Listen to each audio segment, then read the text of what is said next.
on radio, on YouTube, and on your smartphone. This is TTUTA Speaks. We invite all listeners to tune into I-95.5 every Thursday morning at approximately 7:25 for TTUTA Speaks, a program which highlights local, regional, and international issues affecting the education sector. Good morning, everyone. This is the segment TTUTA Speaks, and I'm your presenter, Barry Joel Desaine. Several years ago, I was privileged to visit 2 schools in Scotland, courtesy the Global School Partnership Program sponsored by the British Council. It was a memorable experience where much was learnt about their education system. At the time of my visit, temperatures varied between 5 degrees and 15 degrees Celsius. So naturally, one of the many questions I asked was how schools handled extremely cold weather. I was informed that all schools in the UK are equipped with adequate heating systems which are used on colder days to maintain comfortable classroom temperatures. Schools are also guided by temperature management policies so that if indoor temperatures ever dropped below 15 degrees Celsius, principals are mandated to alert parents and dismiss schools immediately. This is understandable as extremely cold temperatures are a threat to the health and safety of individuals. What was surprising to me was that the policy applied to extremely hot weather as well. Early dismissal was also mandated for extremely hot classroom conditions because this too was recognized as being a threat to the health and safety of students. Health and safety is not the only concern, however. As mentioned in a previous segment, a hot, stuffy classroom is not conducive to learning. There are several research findings that show that as the temperature rises beyond a comfortable level, students' ability to perceive, reason, and learn is lowered significantly. Studies in the US and in Europe show that the optimal classroom temperature for student learning is in the range of 21 degrees to 24 degrees Celsius. While there is no research in the Caribbean on this question, it is not unreasonable to assume that our classroom temperatures are far too high to optimize learning.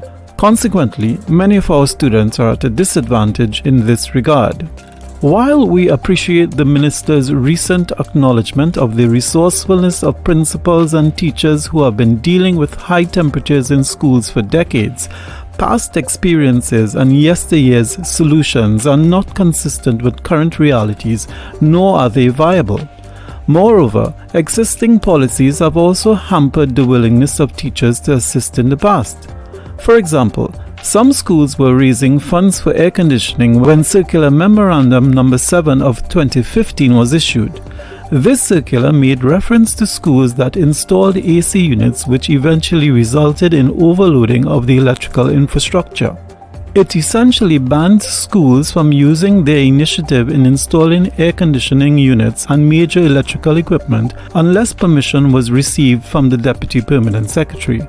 While this was understandable at that time, more than 8 years later, the electrical infrastructure of many schools are yet to be upgraded to accommodate air conditioning. Yes, indeed, teachers have been resourceful with many going beyond the call of duty, but the Ministry of Education often falls short of giving them the encouraging support needed. TTUTA continues to promote the cause of education by advocating for the Ministry of Education to address this matter with urgency, not only because of the current heat challenges, but because extreme weather conditions are predicted to persist for decades to come.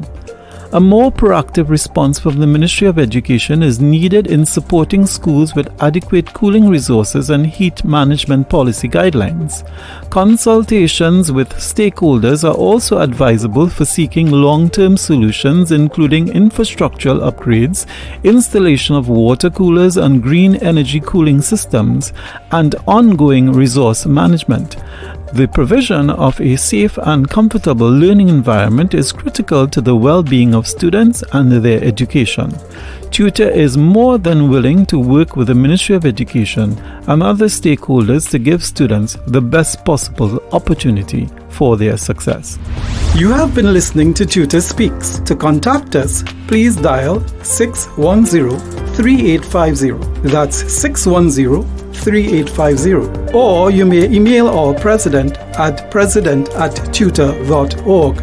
That's president@ttuta.org.